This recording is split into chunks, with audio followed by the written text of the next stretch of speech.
Hi, ma'am. Hi. Hi, Salim, ma'am. Nice to meet you. Nice to meet you. Pleased to meet you. It's an honor to meet you. Thank you.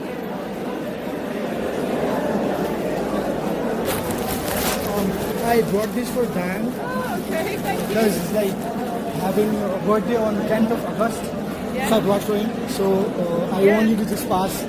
Pass them on. Yeah. Okay then. I'll give them to him later. All right. Thank you very much. Pena.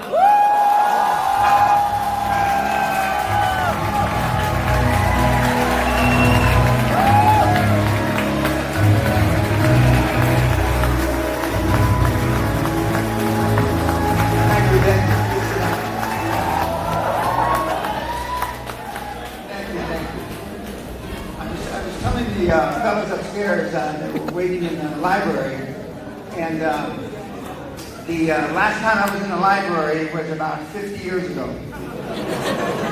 And I related a story. I used to live, the library had stalls that were about this big where you could close the door. And I used to go up onto the 7th floor of the library in my sleeping bag because I had no place to sleep. That's where I lived. And they didn't have big bottles of water in those days, but I would have a case of beer and a sleeping bag, but I didn't use the library to study. I didn't use the library to study. Well, I'm very pleased to be here, and I was brought to my attention earlier that this is the first university that I've ever spoke at in Asia. So this is my first.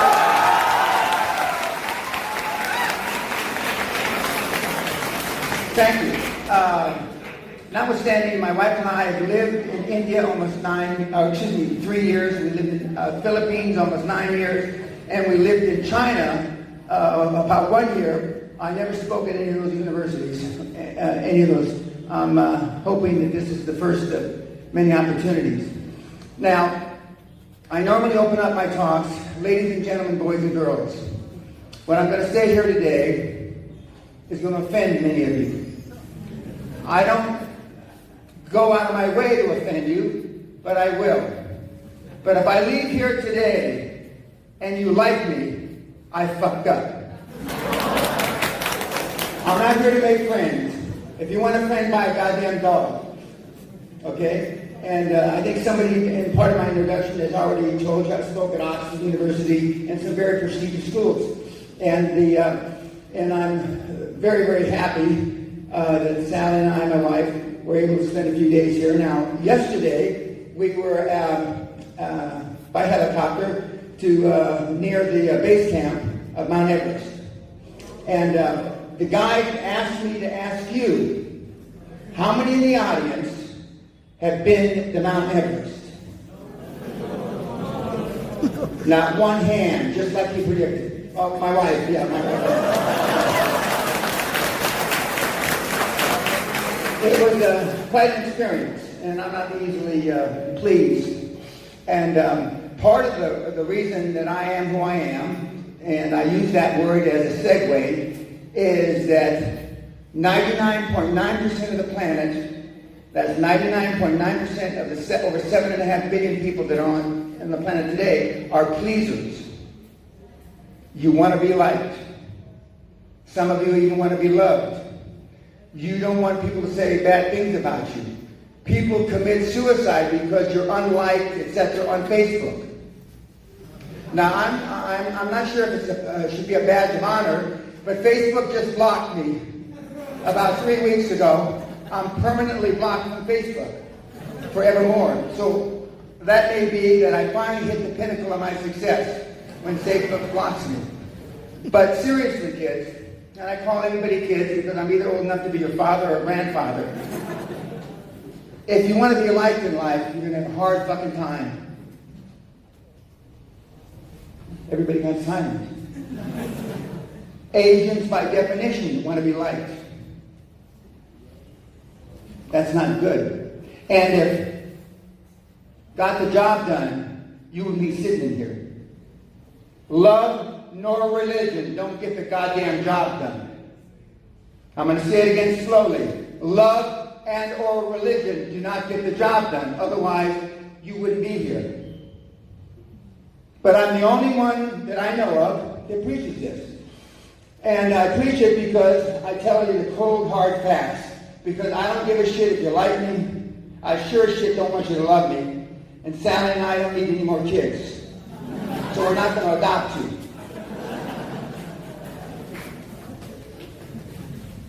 Did we get the school's name right? There was some,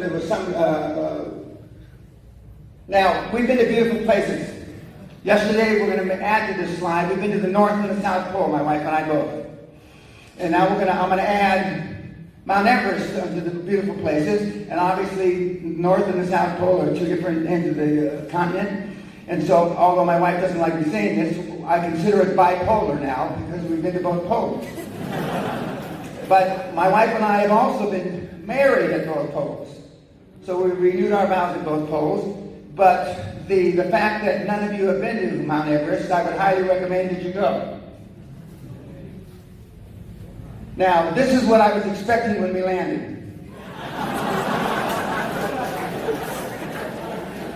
Now, we have gone to some temples, etc., but none of them were as majestic as that.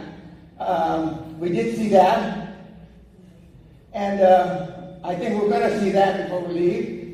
But it's a beautiful country, and you've got a lot of lovely things. But like anything else, you don't appreciate what you have. Just as when I asked the question about how many of you been to Mount Everest, and I was surprised because when our guy told us that, I thought, no, that's bullshit. This guy doesn't know what he's talking about. And when you before you buy that new car or that second-hand car, go see some of the beauty in your own country, which is Mount Everest. Now, I always connote Nepal with Shangri-La, that mystical heaven on earth or heaven in the mountains, in the Himalayan mountains. Well, I haven't witnessed any of that. Although I must admit, I felt not holier, but I felt a little different after we went up 18,000 feet. And Sally, my wife, said, that's just a lack of oxygen, Dan. It's not that you think that you were in heaven yet. I haven't seen that yet. We're still looking for that. Still looking for that. Now, some people say that I'm different. And I am. On August the 6th and August the 9th of 1945, two horrific things happened in the world. They dropped two atomic bombs. One on Hiroshima and one on Nagasaki. There used to be a theory, and especially for engineering students, we're all energy, right? Forget we come back as a dog or a spider or whatever, if you believe in that. But the world changed when they dropped that first atomic bomb. And then the world changed even more when they dropped the second one. I was born the day after this last bomb was dropped. And the purists, the theorists, say the world energy level, the DNA molecules changed for fucking ever on the planet. And the closer you were born to those two events, the more different you are. I don't know anybody that was born as close as I was. So some people say that's why I am the devil reincarnated. Maybe so. But I am certainly different. I am certainly different. And it's only become popular, my differences, the last 4 or 5 years. Part of those differences are attributed to the current President of the United States, Donald Trump, which I have to give full disclosure, I know him. But whether you hate him or love him, most people hate him, but whether you hate him or love him, he has changed the financial fabric of this planet forever and ever and ever. You cannot deny that. Finance is not the same. I go to university, even engineering schools. The last engineering school I spoke at, I believe, was in Poland. in Krakow, and I asked, how many classes have you had in buying a business? No hands go up. How many classes have you had in selling a business? No hands go up. How many classes have you had in leadership? And leadership meaning me getting you to do what I want you to do when I want you to do it. No hands go up. Yet those three subject matters, if you're ever going to leave school, and I hope you do, although I do know that there have perpetual students that are here forever, you're going to have to learn that to go out, and if you want to start a business, or if you want to get a job. The world has changed. And currently, not just in this school, but in schools around the world, they're teaching what was popular 40, 50, 60 years ago. They're not teaching what's popular today to get a goddamn job. They're not teaching today how to support your family. And I realize aging, that means extended family, cousins and everybody else. They're not teaching you those things. Why? Your guess is as good as mine. I am now more commonly referred to as the $1 trillion man. Thank you. The greatest all-time wealth creator. I am the only coach, mentor, teacher, whatever you want to call me, that has created millions, tens of millions, hundreds of millions, billions, tens of billions, and hundreds of fucking billion dollars.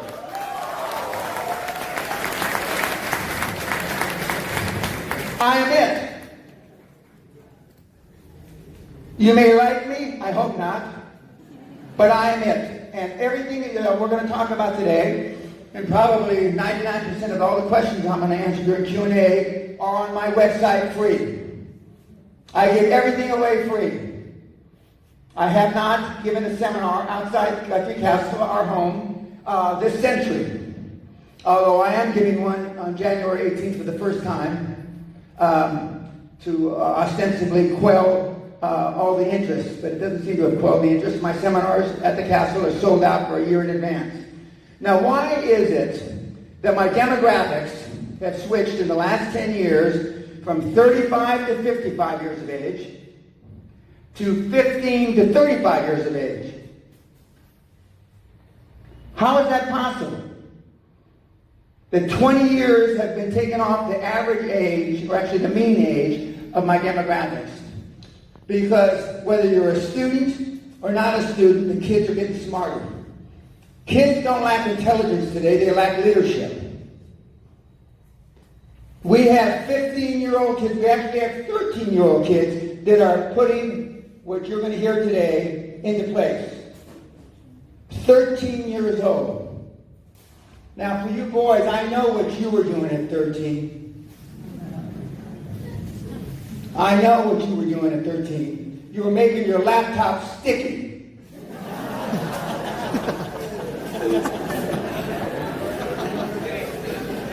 Are there any, could the girls raise their hands so I can see how many girls are in the audience? Okay. Okay, ladies, I apologize in advance but for how I'm going to talk later for the rest of the day. But the demographics have changed. Yet I'm teaching the same stuff I taught in 1993 when I decided to start coaching, and I gave my first seminar in May of 1993. QLA gives you the choice to die financially standing like a man or a woman, or continue and die on your financial knees, living quiet lives of desperation as your parents did. Now I know you understand living, not as a student because most of you aren't working, hand to mouth, meaning paycheck to paycheck. Your parents live paycheck to paycheck, your grandparents live paycheck to paycheck, meaning there's no money left over for anything other than putting food in your mouths and some clothes on your back. We're in the 21st century. Life ought to be better than that in the 21st century, but it's not. And it's even worse in third world countries like Nepal, like Bangladesh, like Sri Lanka, and many of the South American countries. And if love got the job done, we wouldn't be here. I'm here to tell you, love doesn't get a goddamn thing done. And unfortunately, neither does that. Because if that were true, then the most poverty-stricken countries that are the most religious countries wouldn't be so fucking poor. Because they're the most religious. They've lost hope. And they think that the Savior's going to come again. Well, I'm the closest goddamn thing to a motherfucking Savior you're ever going to meet.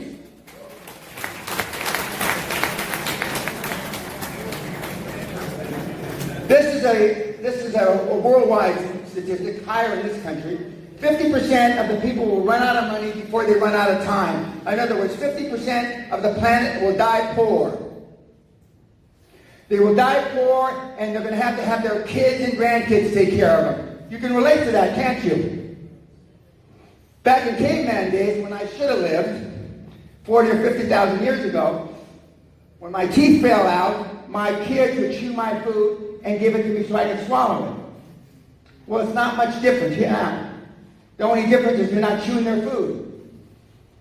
Most Asian children are expected to be the pension plan, the welfare plan, the support plan for their parents. Now, I think that's wrong. No, I don't think it's wrong. I know it's wrong. We were saying upstairs in the library that 40% of the planet at least are Asian. At least 40%. So actually, as a lobbying factor, you should control the planet. Now, people talk about China with 1.5 billion or so. They talk about India with about 1.5 billion or so. So that's about 3 billion. And there's at least 1 billion of you in all the other countries, including this fine country, Nepal. So why don't you have more to say about what the fuck happens on the planet? Lack of leadership. Because unfortunately, most of the Asian countries have corruption throughout government. You can tell I'm not running for office down here, okay? Most of the countries have corruption. And corruption and poverty are tough to break the cycle of. They're tough to break the cycle of. Now, people look at that photo that my wife and I, and they think that that's how we prance around the castle. It isn't. But that's how we dress when we're having guests, as we do from time to time. But that seems like, I'm sure, a different world away from you. But if you saw me running around in my boxer shorts and a t-shirt that says, "fuck you," on it, you could probably relate that more to the image that I have. But that's possible for anybody. Some of you realize I was a barrio bad boy. In jail 5 times. Flunked out of university 3 times. A lot of trouble. Did a lot of awful things, which I'm not proud of. And yet here I am. And there we are. Sally and I argue from time to time, who was more poor growing up? Her or me? For spousal reasons, I finally agreed that she was more poor than I was. But it's only spousal reasons. But we were both poor. And Sally was successful in her own right when we met these many decades ago. But the fact is, that can be more than a dream for you, or whatever the equivalent thereof is for you. For more than my 25 years, I've been the Leonidas of financial planning. Coaching. Leonidas, the guy from the movie 300. I've coached against the grain for 25 years. I've told you that the financial system isn't corrupt, but it's ass backwards. People ask me, why don't they teach at the big schools? And from this, my next speaking engagement is at Wharton, University of Pennsylvania. Why don't they teach at Wharton? Why don't they teach at Stanford? Why don't they teach at Oxford what I teach for free for 25 years? Because on the scale from 1 to 10, it only provides a 1 for the fees for the financial institution to charge. Because my system is commercial debt driven, meaning it's borrowing money from banks. And I realize interest rates are higher here, I understand that. But it's not with any equity injection. In other words, you're not looking to somebody else to put money out. That's the only reason it hasn't been taught. because this model has been used since 1860. And the first person to use it, the recorded person to use it, was Andrew Carnegie.